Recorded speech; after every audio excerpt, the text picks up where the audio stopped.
Разумниот е воздржан во зборовите своји, а одмерениот е трпелив и спокоен. Книга Соломонови изреки 17:27. Библиската порака нуди длабока мудрост за односот помеѓу знаењето и говорењето.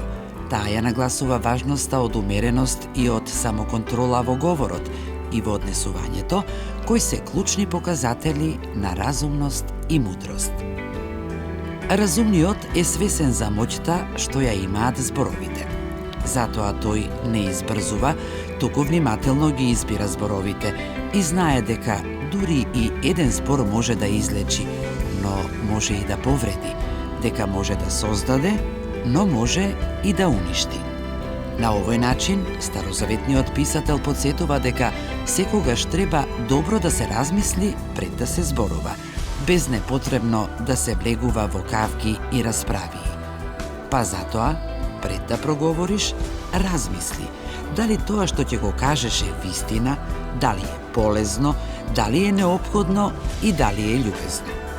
Тоа значи дека мудроста се следи не само преку стекнување на знаења, туку и начинот на нивната примена во животот. Мудроста е присутна не само во кажаното, туку понекогаш и во премолченото. Најважното нешто кај изговореното е да се слушне токму она што не е кажано.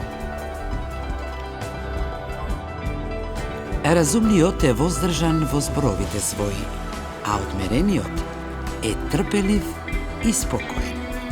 Книга Соломонови изреки 17:27.